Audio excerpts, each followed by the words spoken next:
Awesome, Ryan. I think we're live here. Welcome back to the show. We are live. We are rocking. It's great to be here, man. Yeah, I appreciate you coming back. Yeah, pleasure to be here 3 times. Three's a charm. Yeah, that's right. Because you came as a guest appearance during Ryan Lockey's. I did a little sneak attack in there. I showed up for one more awesome author. But yeah, this is my 3rd time. Happy to be here. Yeah, that was awesome. So you were a guest on my first season. We were talking about your book, Be Patient, Be Joyful. No, be patient, be present, be joyful. Be joyful, exactly. I mean, all of them, whatever order you want to do it is fine. They're all important, but you have a very sequential order to that, and I can appreciate that now that I've actually read the book. I love that book. Awesome. So that was really fun. Today, we're not here to talk about your book necessarily. We're not. We're here to talk about how the heck have you landed close to 70 now podcast appearances over the past few months? Since June. I mean, really, there was, I would say majority, a good 40 to 50 of those were throughout the summer. And I had a pretty robust, what I called my summer podcast tour of awesomeness. And then we jumped into a lesser fall tour just because time shifted in my calendar. But so probably about 70 since June. That's amazing. That's amazing. Yeah. So we've both been through some book marketing training and things of that nature. And obviously one of the big common elements of long-term sustainable book marketing is making those appearances on podcasts, right? Totally. And months ago when we had our first interview, I don't remember if it was before or after our interview, but you really helped me with some things because I was just getting started in that process. Yep. And I've maybe landed half of what you've done in the past few months. So that's what I really want to focus on today, because I think that's a very valuable topic for our listeners, our viewers here. Yep. So kick us off. Just tell us a little bit about how you got started with your podcast guest initiatives, your tour. Yeah, absolutely. Love it. So, I mean, really to start things off, I'll just say to break it down. I mean, it makes sense to get in front of as many people as possible, right? I mean, that's just the kind of where it all begins. Like you said, when you talk about the book marketing courses, really the objective is on some capacity numbers. And obviously you want to target an audience that is going to align with whatever your message is. But it is also in numbers. It's a combination. Get in front of as many people as possible that are in your audience, right? So it's a little bit of both. Yeah, but right there is an important distinction. It's not just about making an appearance. It's about making an appearance on podcasts that have a listenership that are within your ideal reader base, right? And people and we'll get into this in a minute, but just to kind of piggyback on that for a moment, not only that, but know that you are speaking directly to an avatar, to a reader. Like when you're on these podcasts, like this is your time to shine. Like this is the time for you to be the best version of yourself, your out-facing self.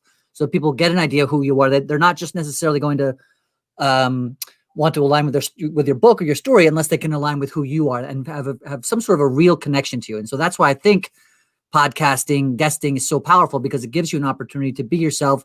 Often you're being interviewed, you're able to answer your own questions about yourself, about your book, and it really puts you in the spotlight. And if you can do that with passion and intention and purpose, and really with the intention of not just selling books, but connecting with the audience, you start to build up a practice in that, and you really can reach a ton of people. And they're going to feel more genuinely connected to you as a human being as well. Sure. And what I've found too, Ryan, is sort of an ancillary benefit, so to speak, is like it gives you that opportunity to further clarify your own voice. Totally. Yep. Like you mentioned, answer your own questions. Like it gives you that opportunity it gives you the stage. Yeah. And you get asked these questions that are going to force you to find that voice. So it's practice over time as well for you 100%. As an author, right? And by the time you get to the 10th, 20th, whatever number you happen to be, your tour looks like, whenever you get to the end there, I mean, you got a lot of the stuff. It's almost like you know what's coming next almost in the podcast, and you have your almost in a good way. I mean, as long as it's authentic, you are practicing your spiel, so to speak. You're practicing what your message is. You're practicing what your book is about. And the more you do it, the more it becomes natural and it just becomes part of a conversation. But also you don't have to sit and think about it. You can just present it well. That's right. That's right. And I love how you framed this up as your book tour.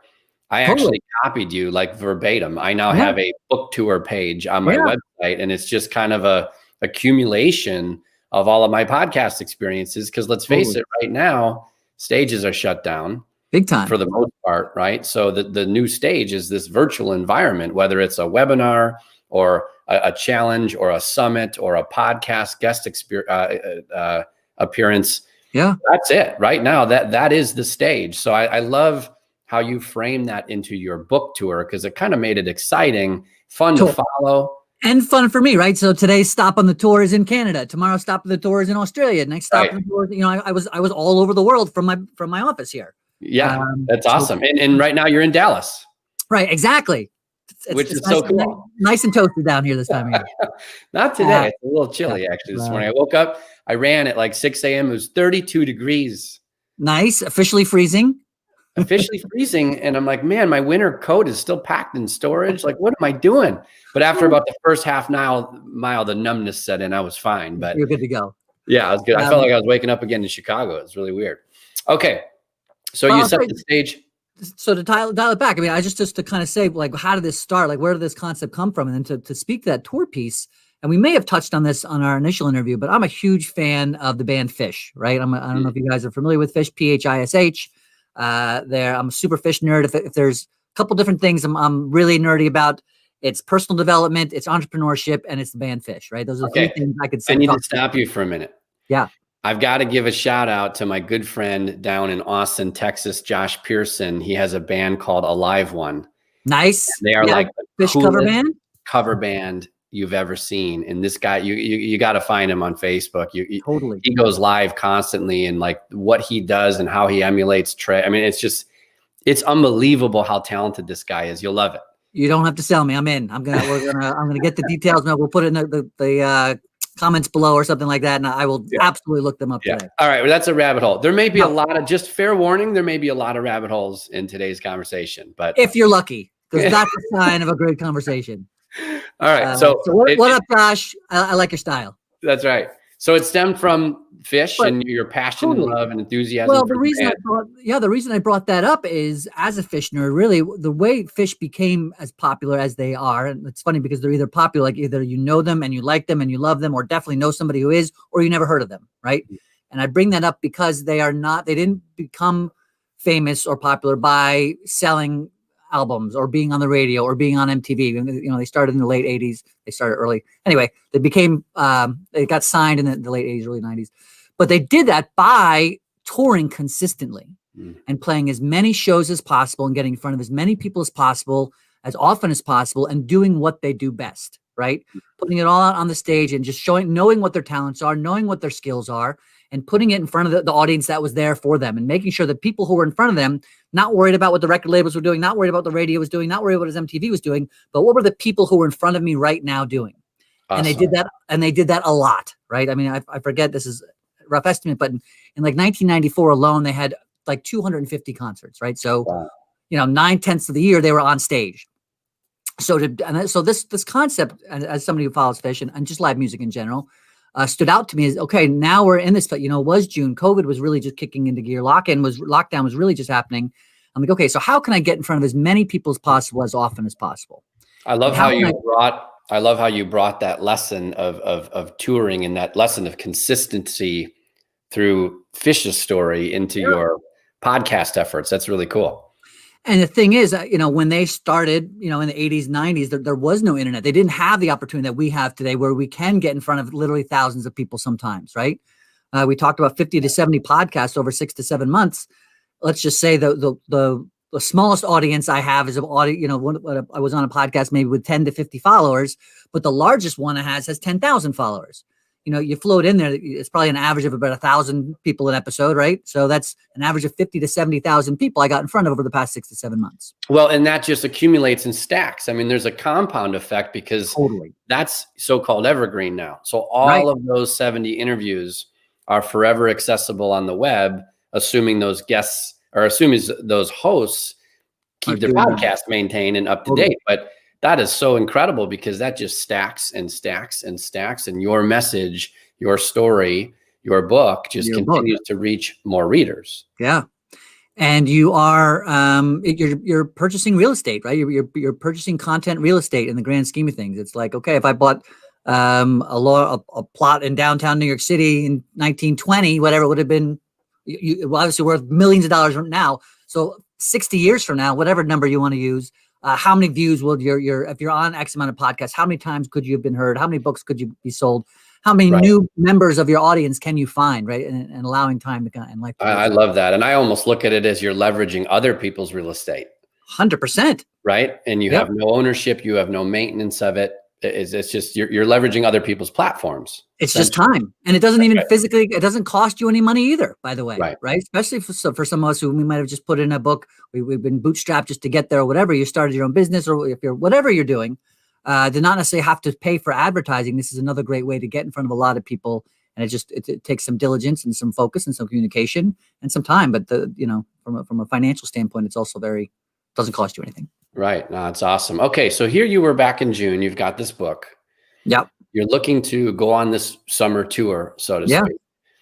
Did you have a target in mind? I mean, did you set like a quantitative number of how many appearances you'd like to make? Or did you just say, I'm just going to go at this and be consistent? Yeah, I literally just kind of started one day, but to be honest, it wasn't even so much of a plan as much as I started off with like 1 or 2. And then that's kind of when the plan started, if that makes sense. Like once I kind of started doing it, once I reached out to 1 or 2 podcasts, I turned into 4 or 5 to 10 to 20 type of thing. And I just was constant with it. It was a daily part of my regimen. Okay.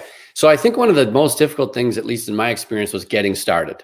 Yeah. Like anything else, right? And momentum takes shape and you start to gain some traction with it. So how did you go from like, here's my idea, I think I want to go get on a podcast or two, to, wow, I'm booked.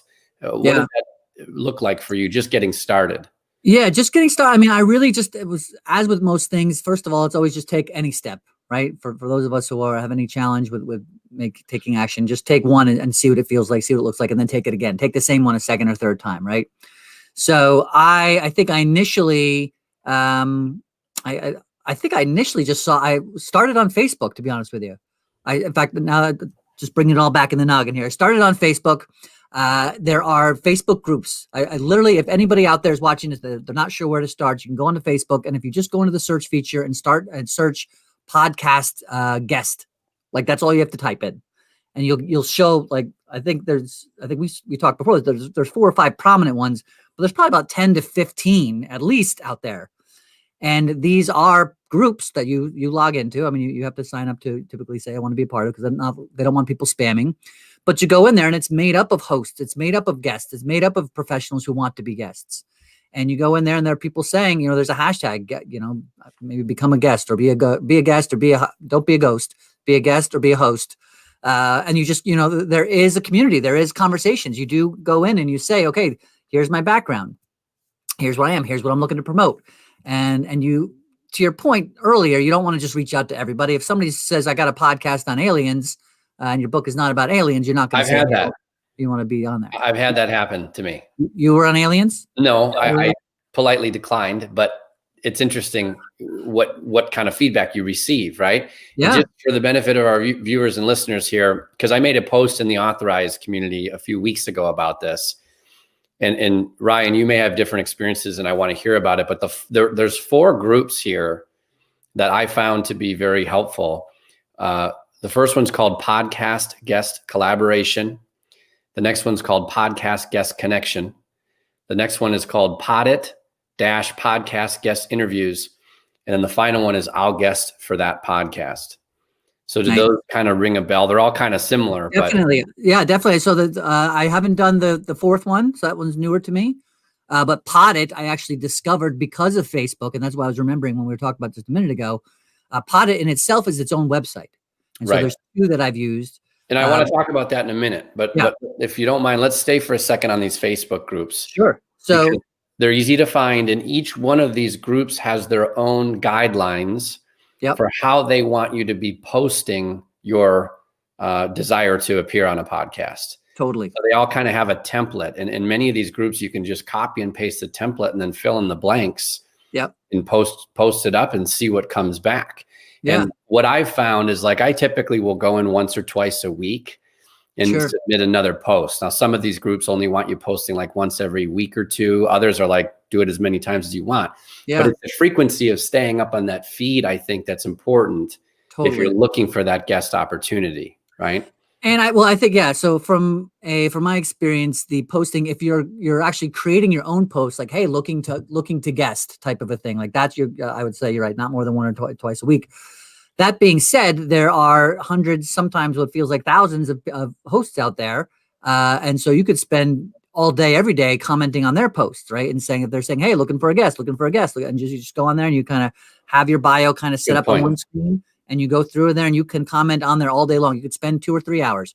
Now, the other 2 things that I would say about that is just to kind of enhance your experience from a social standpoint. There is some social skills involved in this, meaning, and it's easy, anybody can do it, just takes a little practice. But if you were on a podcast, and you later, when you're coming back through looking for more hosts, and you see a host that you were on leaving a comment like, hey, I'm looking for guests, be sure you like that comment, and be sure you leave a comment saying, like their post. I had an amazing experience. Right? If you did, yeah, this person was a great host, because that's going to make them do the same thing for you. Yeah, so you're contributing back to the community, number one, totally. But also you're building and deepening that connection with these hosts, which is important. Expressing gratitude for them giving you that opportunity, which is important. Yep. From your experience, Ryan, because I like what you just said. I have been going on the offense and just posting things, kind of throwing a line in the water and seeing if the bobber moves, right? Yeah. But I love what you just said, and I haven't done that, which is you can go and spend a little time searching for hosts who are looking for guests. So totally. Based on those 2 different avenues, which one, does one work better than the other in your experience? Yeah, well, from my experience, it was B. From my experience, so instead of casting a line into empty water, just go get the bite that's in the water in front of you. You know what I mean? It's like there's all sorts of hooks in the water already. So be the fish, not the fisherman. Right. And how much time do you spend a day or a week on average, like perusing through the posts and communicating with hosts? Yeah, I mean, depends how fast so I'm not the fastest typer in the world, but I mean, when I was like kicking the tour into gear, I would spend a couple hours, I don't know, definitely hours a week. You know what I mean? An hour a day, maybe, by the time I'm going through each one, and kind of, because there's a couple different groups, you want to just make sure your posts are good. And then sometimes you need to scroll down. And real quick, before I forget, the other piece to commenting on a host's post and leaving a comment and liking it is, and saying something nice about it, is then when other hosts come on here and they're just kind of scrolling through the pages, they begin to see you over and over again. You become familiar to them, and now they've seen that you've been on. Hey, he said thank you to this host. You said thank you to this host. You said this guy's been on a lot of podcasts. Let me reach out to him.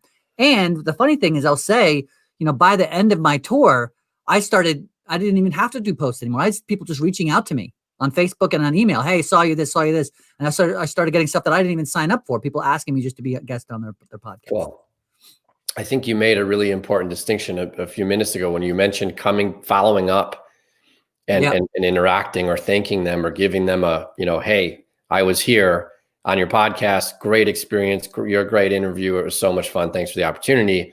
The follow-up portion of that is such an important piece of it, which I think is important. And it makes the hosts feel extra good about having you as well, right? That afterwards they're kind of like, yeah, you know what, that was a good conversation, or I did like, and then they're going to comment and reply on it. Thanks, Ryan. Thanks for saying so. It was great to have you as well. Blah blah blah. Whatever it is. Yeah. Social proof of your connection. Yeah, and what's interesting is you've been gracious enough to refer me to a handful of podcast hosts over the past few months to help me out.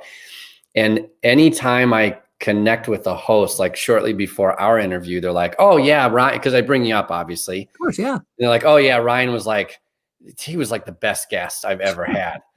And it's probably a lot to do with you, obviously, because you're an amazing human being. But I will say it's most likely too because of that follow-up, because of the social proof, that aspect that you provide after the podcast. That follow-up component is so important.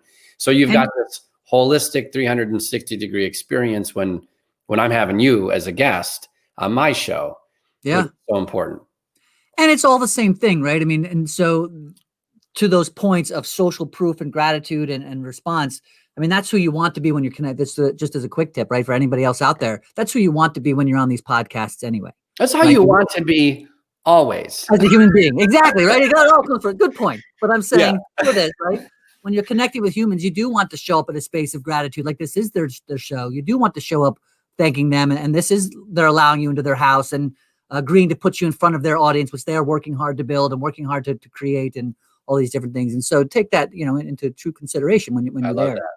I think one of the things we may have missed about you investing some time scrolling through what's available is the time it takes to do due diligence, to click over, open Apple or Spot, whatever it is, and say, hey, what's the description on their podcast? Who are the guests that have been on the podcast? And is this the right place for me to be talking about my message in my book and delivering value back to them? Are they in my ideal reader? Yeah. Are they my persona or not, or my avatar, as you mentioned? Yep. So there is a little time component, because it's more than just looking at their post saying, I need a guest. Right. You want to take that initial additional step and investigate whether or not that podcast is a good investment of your own time. Otherwise, you're wasting the host time, your time, and the audience's time. Right. I did get on one podcast. I think it was just some miscommunication type of thing. I mean, I was cool with it. Super, like he, it was actually funny, and I'll try to make the story brief as I started it. But anyway, it ended up being like a paranormal type of a thing, and like and kind of a interesting guy. But he didn't even know that I was a life coach. Like somehow, I don't know what happened. I don't know if we got booked by somebody. I don't remember. But I remember getting on. He was like almost disappointed. Like, oh my gosh, now I'm on with a life coach. I don't even know what this means. Like, and his energy was like kind of mad to start it.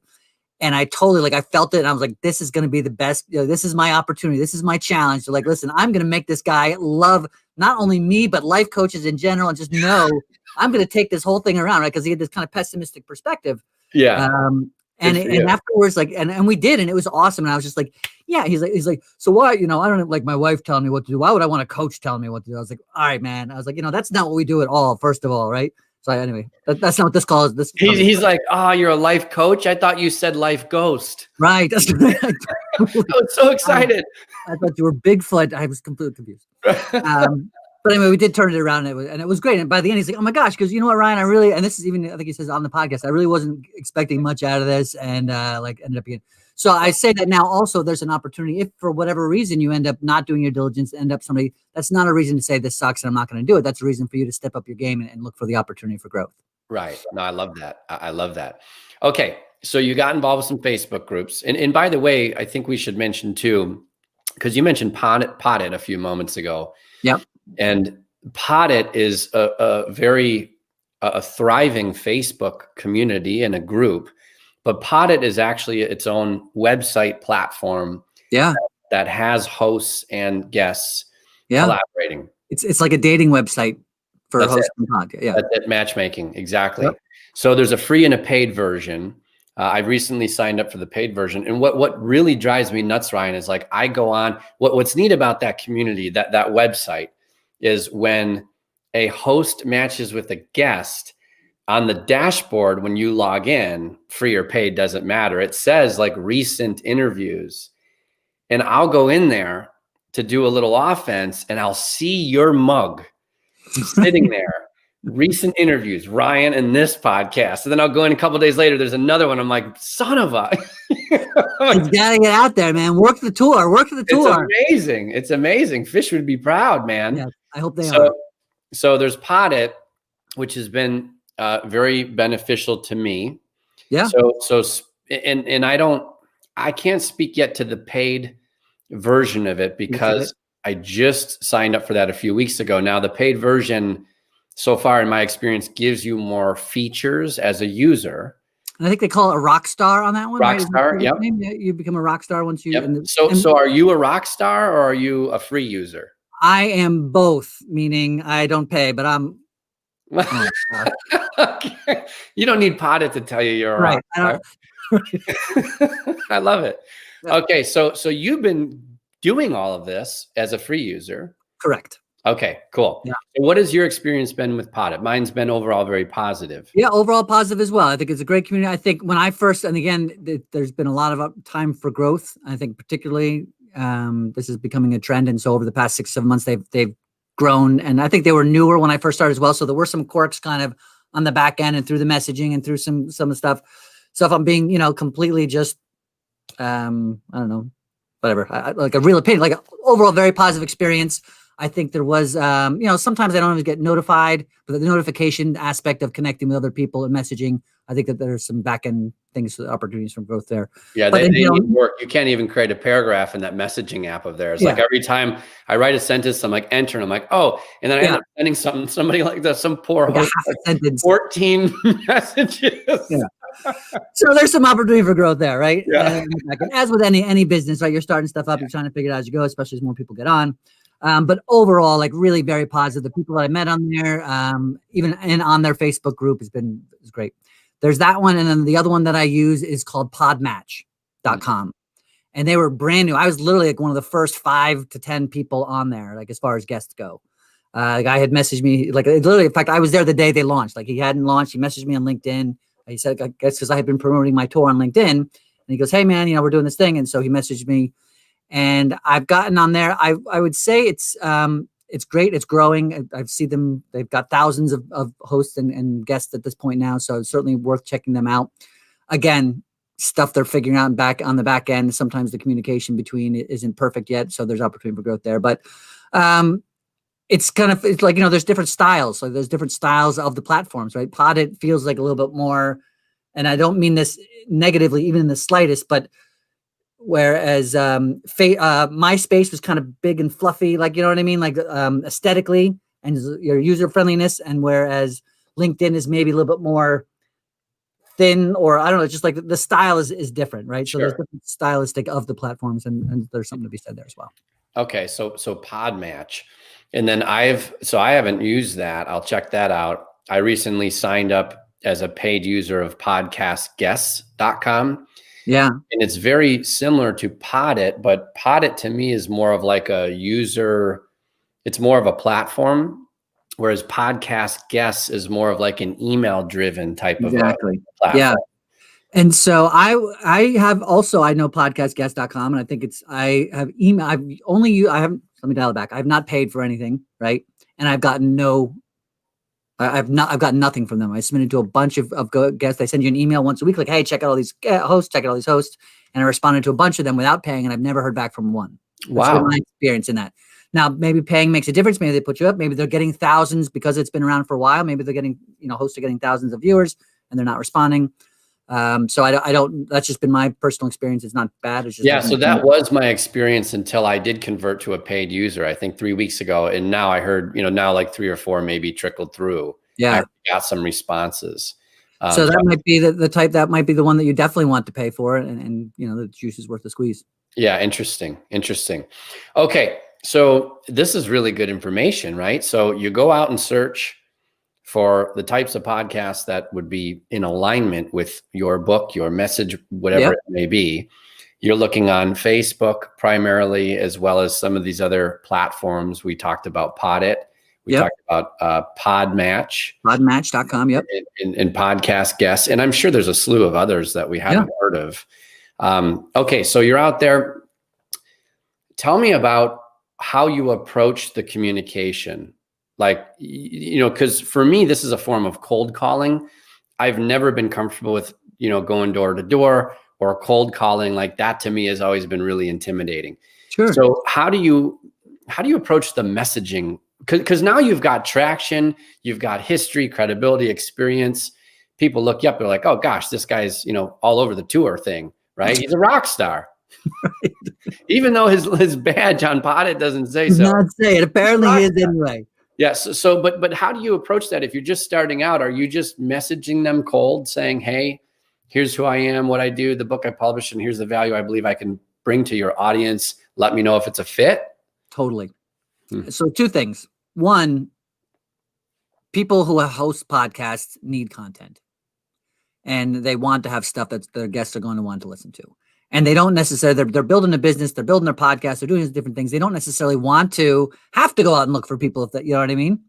So if you approach them that you are, and you are, by the way, genuinely, you have to want to be and be, but you're bringing something to them. It's not a cold call. Like I'm trying to sell you on me as much as like, listen, I have something for your listeners. I have something that is going to benefit the people and that's why you do, to your point, you do your diligence, you find out who their audience is. And you go to them with authenticity, with gratitude, and with intention of bringing the most awesome, you like fish, bringing your best self to the show and say, here's where it is. Here's who I am. Here's what I have to offer. It's still cold calling. Yeah, but it's not, because they've signed up for Poddit. They've signed up for Podmatch. They put the post on the Facebook group. Yeah, they're out there. They're asking. They're saying, hey, I'm looking for guests. I'm looking for guests. I'm looking for guests. So it's not like you're just showing up as somebody who's not looking for guests and you're saying, hey, let me be your guest. Right. They're looking anyways. You just need to show them why you're awesome. So I love, okay, so it makes it easier when they're out there welcoming or inviting that.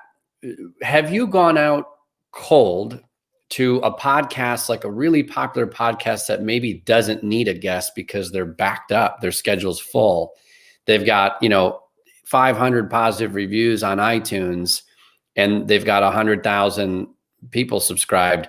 Yeah. Like, have you gone out to anyone beyond the sphere of these groups and these websites?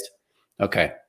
I maybe if I have a little bit, I can't say that I have with any particular success. And by the way, that's not a reason not to, right? I mean, that just from a time frame point, I found out what was working for me, and it was a numbers game.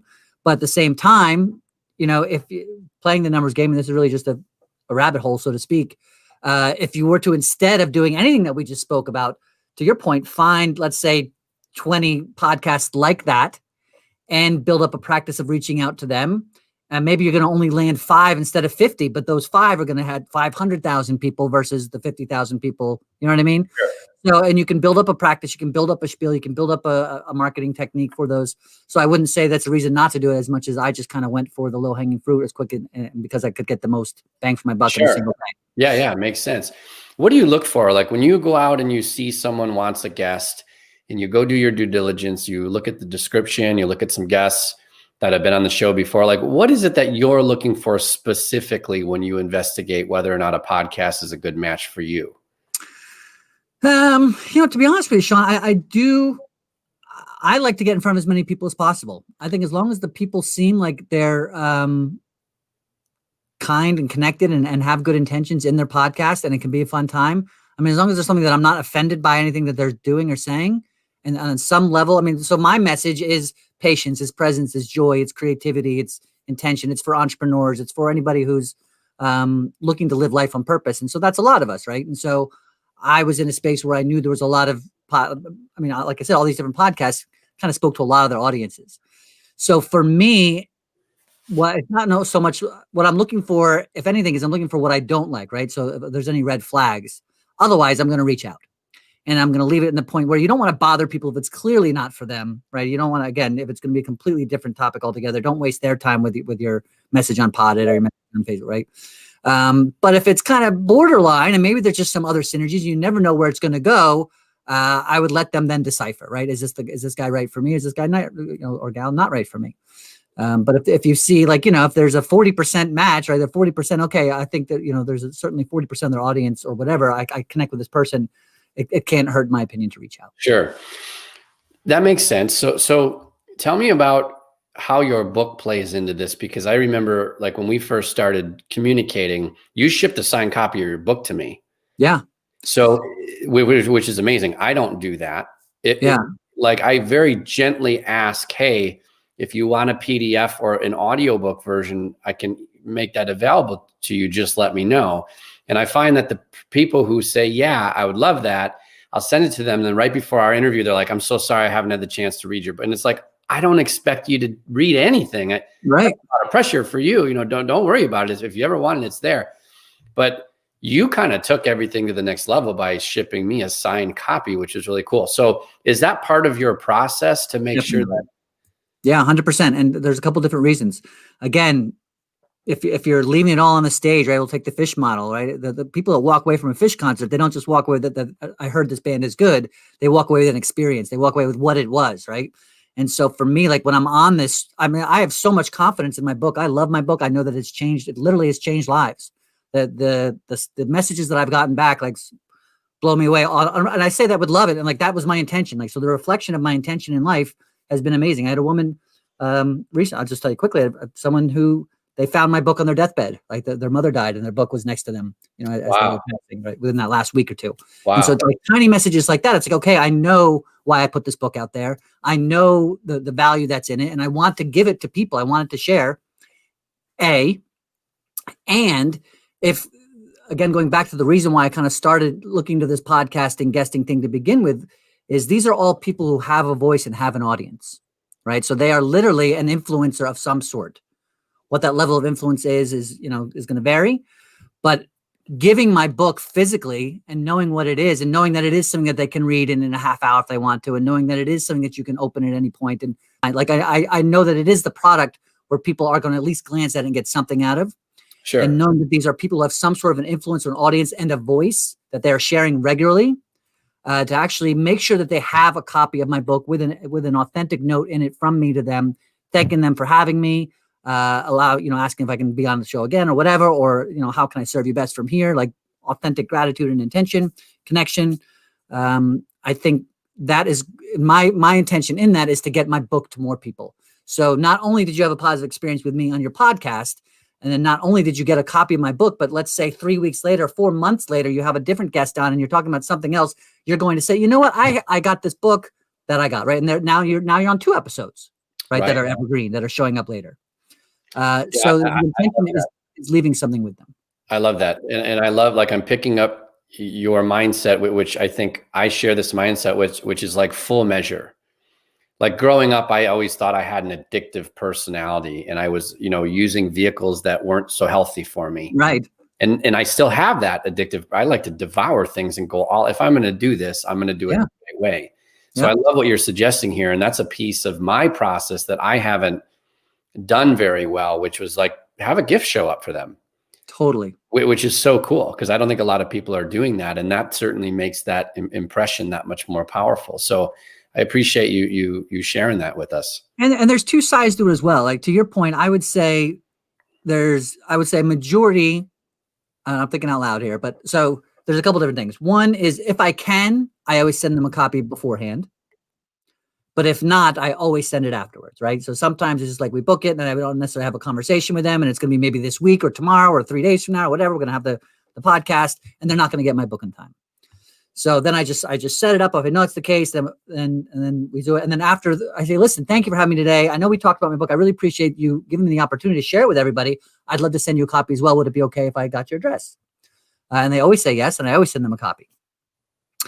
But 2, like in the example of you, if I was able to send it beforehand, and then sometimes they read it, sometimes they don't. But if they do, then you automatically have buy-in on who they are and it makes the conversation that you're having as you're guesting more authentic and more about the book. And depending what it's like, so for me, again, and this is not like I hate to sound all braggadocious, but I mean, I know what's in the book. I know why I wrote it. I know that I wrote it for me as much as for everybody else. So I know when I give it to hosts that they're often surprised by the value in it. Right. And so when they are surprised, and then we have the conversation so many times, they've been like, Ryan, you know what? I get books from a lot of people. I wasn't expecting to get as much as I got, that type of thing. And therefore you're getting, they're selling your product as you're guesting for them. Yeah. And one of the neat things too, I don't know if you've seen this or not, but I was excited to get your book. And I actually went to, I took it as far as taking a photo and posting it. I remember. Yeah. Right. Which again is doing that same thing. It's like as a guest now, I was like, oh my gosh, this guy is awesome. Right. I didn't get on his show yet. He got my book and he's already posting it and showing it to everybody. Right. So I know that there's some sort of social reciprocation there as well. Reciprocity. Exactly. Yeah. So there's that too. I mean, there's a chance that people will be excited like I was, and I'm not a very social media, I'm more of a private person, but that was really exciting for me. I mean, it's so cool. I want to call this guy out. Yeah. For sending this, which is neat. And that has also happened many times. Like there have been hosts where whether it be before or after, they do a post on social media. It's just got this book, check it out type of thing, right? So there's more free advertising for you. That's huge. And some love. That's awesome.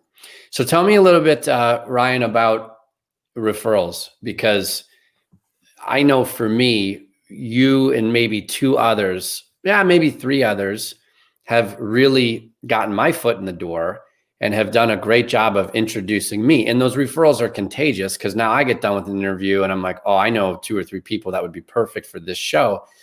How do you approach referrals? Like, are you asking these hosts if they know other hosts that would like to have you? I mean, do you proactively ask for the referral, or is it just coming naturally and organically? I don't, I think it's a great idea. It's something that never really occurs to me. Typically, I have, as I'm wrapping up my calls, my go-to has been like, hey, can I get so questions I ask are like, can I make sure you get a copy of my book? I always let them know that I had a great time, especially, that I did. and I'd love to be a guest again, right? So I say that type of thing, but I haven't said that. I haven't asked for referrals for other hosts, but I just hadn't occurred to me, but I think it's a great idea. Are referrals happening for you?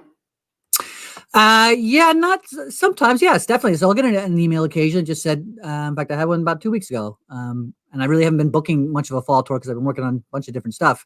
But I do have, people that say, "Hey, I got an email from my friend so-and-so said you were a great host." So absolutely. Yeah. Yeah. Cool. Yeah. I think that's an important piece of it, only because I've seen it work so well. And I don't consciously ask, but it's one of the things I'd like to do. Yeah. Once the experience is over, is to be a little more proactive about that. And because there is, like anything else, there is a community, right? There's a community of hosts. They talk about the gear they're using. They talk about the different platforms for, pushing their podcasts on, and they're going to talk about their hosts, their guests as well. Right. And so I think it's something I hadn't really thought of, but I would definitely, now that you say it, recommend it. So we're post interview here. You go on a podcast. The podcast is done. It gets published, and sometimes that's days, sometimes it's weeks, sometimes it's months, depending on the host's schedule and how backlogged they are, right? So usually it's not instant, but unless it's live like this, because we're rock stars, I'm just lazy and I'm trying to cut down the post production. It's already done. I don't want hands off, set it, forget it. Still got to rip the audio and get it into, my podcast host. But okay, so afterwards, they send an email, or you see your name tagged on social or whatever, and they make a blurb about it. Yeah. Because I've seen you do this very well. So then you go ahead and you post as well.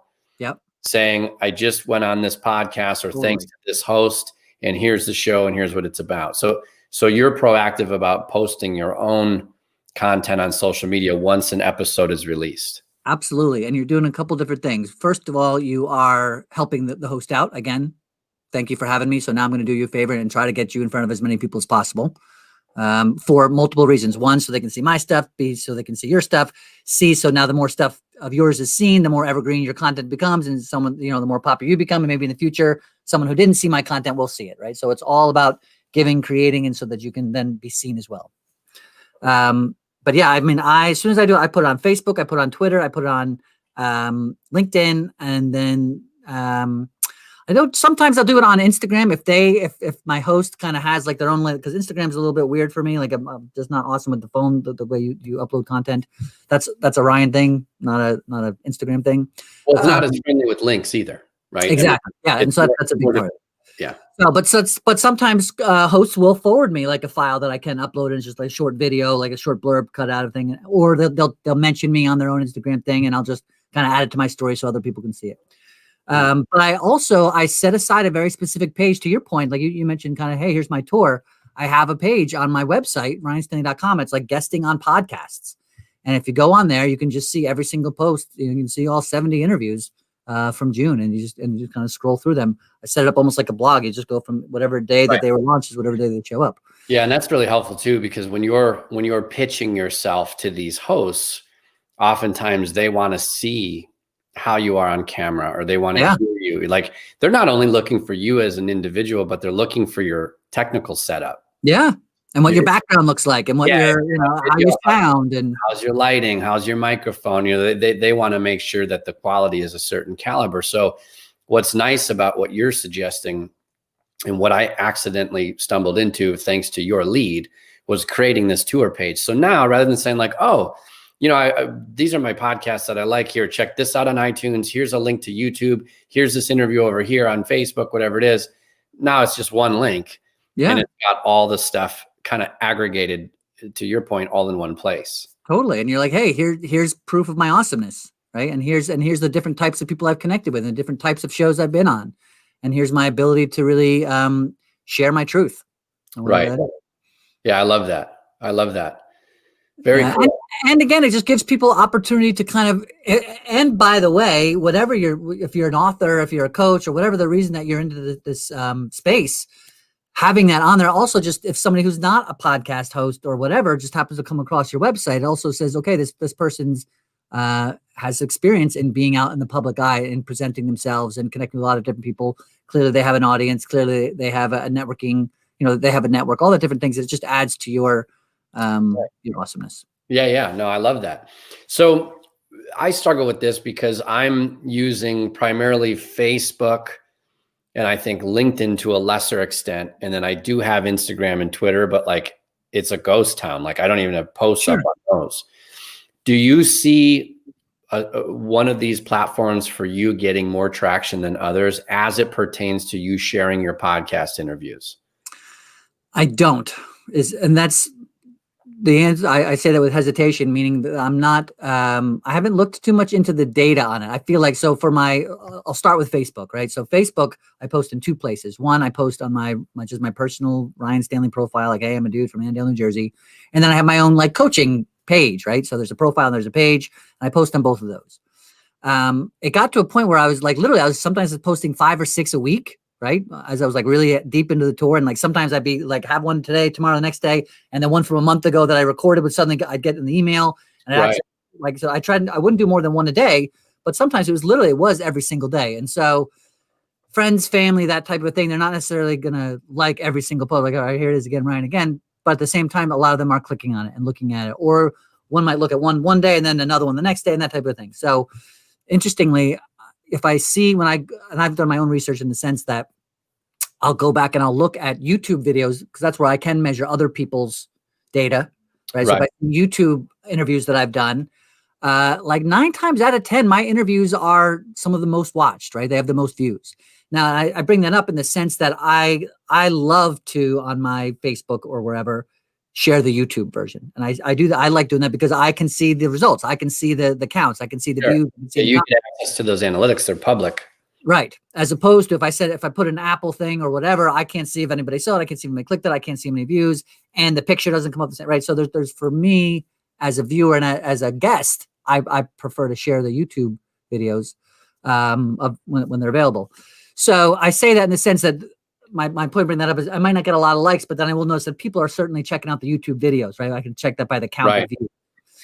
Let me ask you a really granular question here, and now we're really getting into the weeds. But when you share on Facebook a YouTube video, are you making a blurb and pasting in the link and sharing that? Definitely. Yeah. Okay. And my whole thing was all about the tour, right? That was my marketing, So I want you to try this, because this is something that I've just found, I don't know, maybe in the last year, but like Facebook algorithms, like, you have a page, and the algorithms are terrible for people with pages because, you want to penetrate more than 1 or 2% of your following, you have to pay, just boost it. So what I found, Ryan, and I want you to try this because you're kind of into these analytics. Yeah. Obviously, if it's your page, you can see how many people have seen it, engage with it, etc. Next time you go to post, what I want you to try is take a screenshot of the video on YouTube. Okay. When you go to Facebook, upload that as the photo for your post. Okay. Write your blurb, and after your blurb, in parentheses, put, link to the interview in the comments. Okay. Or link to interview in comments below, or whatever. Yep. The moment you post it, add that comment, paste in the link there, and it will kind of translate into the thumbnail and all the details of the video. Yep. But I've come to learn that Facebook likes comments. No, Facebook doesn't. I mean, yes. Oh, Facebook doesn't like YouTube. Facebook doesn't like any other website. Right. So in the main content area of your post, when you're putting the link there, it's a signal to Facebook saying this post is linking away from us. So by uploading a photo and having nothing but pure content and maybe your tags there, it's a very pure, organic post that you're making. Yeah. And then you sneak in the link to go away in the comments section, so that the hope is your post gets full algorithm privileges. Totally. And it will be shared or penetrate your database more. So try that.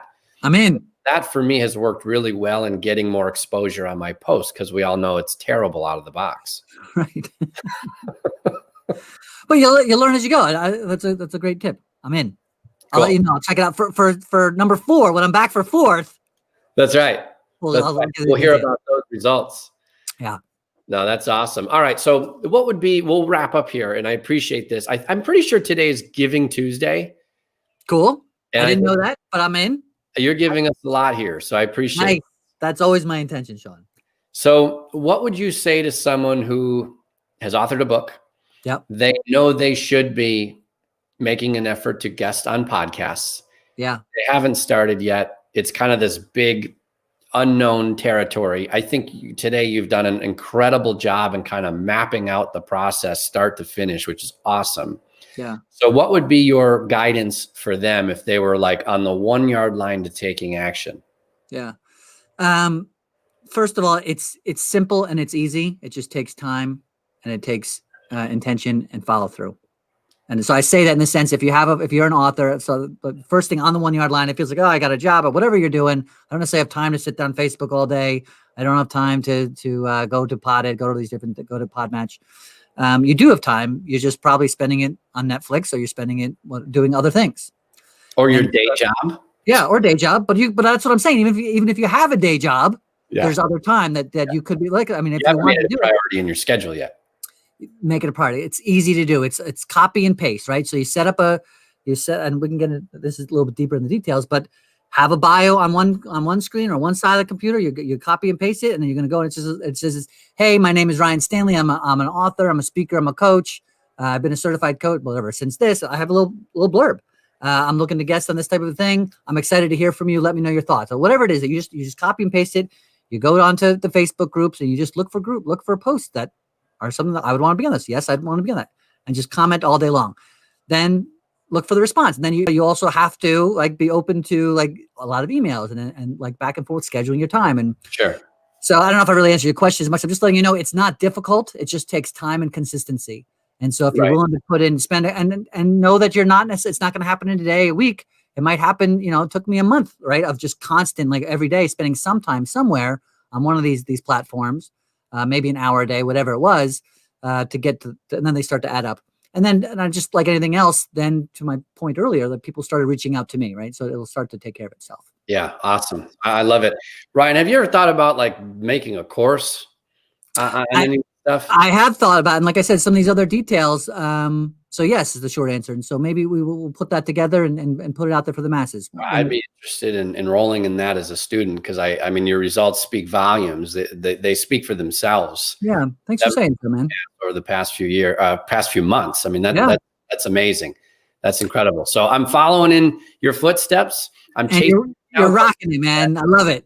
All right, my friend. Thank you so much for doing this. This is so much value for our viewers and listeners. This is incredible. So thanks for taking the time today.